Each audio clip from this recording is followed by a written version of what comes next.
साहब एक इन सब चीजों को बड़े गौर से देख रहे हैं और एकदम इंडिया ब्रिक्स को नहीं छोड़ सकता, लेकिन अमेरिका बार बार कह रहा है कि देखो कल को ब्रिक्स जो है मोदी साहब वो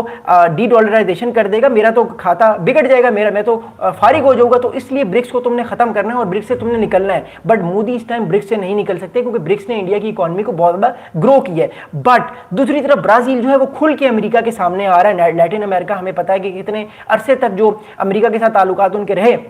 वो इतने अच्छे नहीं रहे, और इस टाइम ब्राजील एक लैटिन अमेरिकन ग्लोबल साउथ का कंट्री है जो कह रहा है कि मैंने अपने ताल्लुकात चाइना से अच्छे करने हैं। ब्राजील कह रहा है मैंने अपने ताल्लुकात रशिया से अच्छे करने हैं, और वो ये कह रहा है कि अमेरिका जो अपनी हेजेमनी कायम रखे हुए इतने अरसे से इस इलाके में, वो हेजेमनी मैं कायम होने नहीं दूंगा। Brazil is right now standing with China, Brazil is right now standing with Russia. India के लिए मसला ये कि इंडिया ने दोनों कश्तियां रखी हुई हैं, आइदर इंडिया ब्रिक्स में बैठेगा या इंडिया क्वाड में बैठेगा, ये वक्त बताएगा। अच्छा, अगली बात ये इन दोनों जो लीडरान ने बात की है वो टैरिफ के हवाले से बात की है। लूला साहब ने जो है वो एक और बड़ी इंपॉर्टेंट खुशखबरी दी है मोदी साहब को। देखिए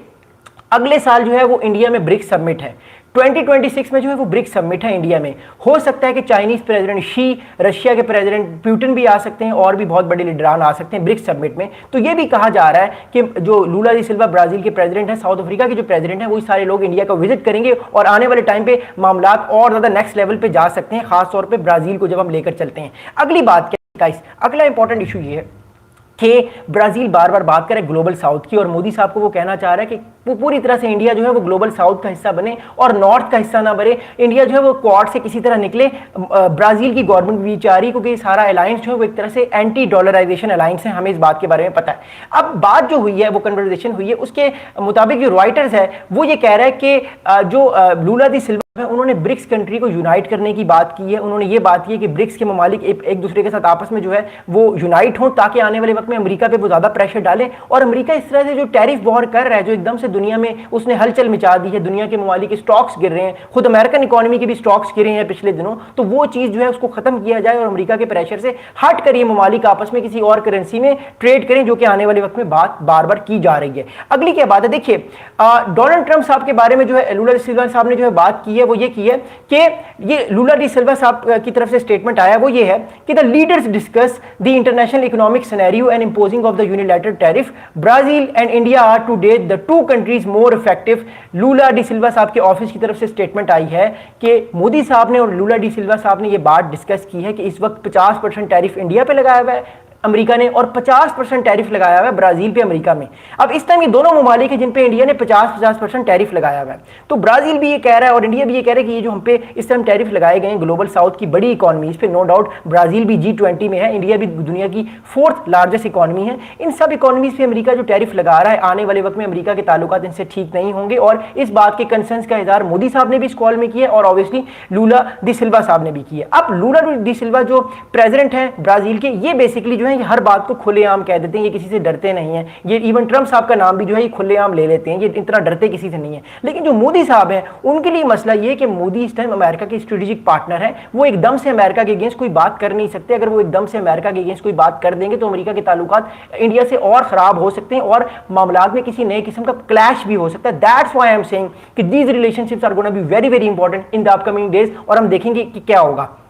आज की ताजा खबर यह है कि इंडिया के प्राइम मिनिस्टर मोदी की रशियन प्रेसिडेंट पुतिन से कॉल हुई है। थोड़ी देर बाद मैं उस पर भी वीडियो बनाऊंगा, उस पर भी लाइव आऊंगा, लेकिन फिलहाल अभी हम इस पे बात करते हैं ये हुआ क्या है। अच्छा, अगली बात ये देखिए, अब अगली बात जो है वो अगर हम कॉल पे अगर हम इस कॉल को लेकर चलते हैं तो मोर इंपॉर्टेंटली इंडिया और ब्राजील के माबैन इस टाइम जो ट्रेड चल रही है ना, देखिए वो ट्रेड इतनी ज्यादा नहीं है। इंडिया और ब्राजील के माबैन इस टाइम जो ट्रेड चल रही है वो गालिबन 5 या 7 बिलियन डॉलर की ट्रेड है, जिसमें इंडिया डेफिसिट में है और ब्राजील जो है वो नहीं डेफिसिट में। लेकिन क्योंकि 6-7 बिलियन डॉलर की ट्रेड इतनी ट्रेड नहीं होती, इसलिए इंडिया और ब्राजील ने ये फैसला किया है कि हम अगले 5 साल में 2030 तक हम अपनी ट्रेड को 20 बिलियन एनुअली यानी 20 बिलियन डॉलर तक लेके जा सकते हैं। यानी अगर हम अपनी ट्रेड को 20 बिलियन डॉलर तक भी ले जाएं 2030 तक, तो देखिए 20 बिलियन डॉलर एक बहुत बड़ी ट्रेड होती है इंडिया और ब्राजील को लेके,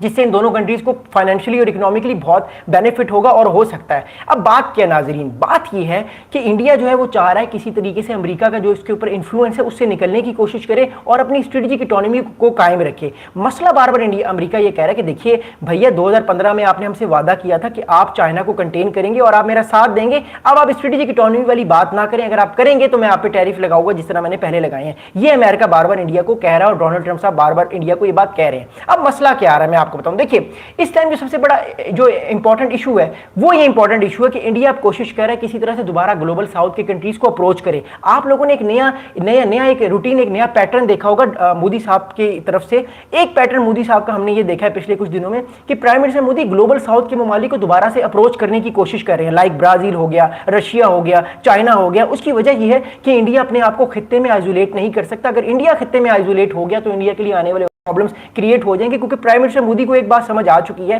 कि अगर इंडिया जो है वो अमेरिका पे ही रिलाय करता रहा तो अमेरिका इंडिया को यूज करके फेंक देगा और इंडिया के पास वो खित्ते में अकेला रह जाएगा। और इंडिया चाहता है कि आने वाले वक्त में वो खित्ते में अकेला ना रहे, बिकॉज अगर वो खित्ते में अकेला रह गया तो ऑब्वियसली उसके पास एलाइज कम होंगे। पहले इंडिया के मामला बहुत खराब है चाइना से और रशिया के साथ वो मामला खराब नहीं करना चाह रहा।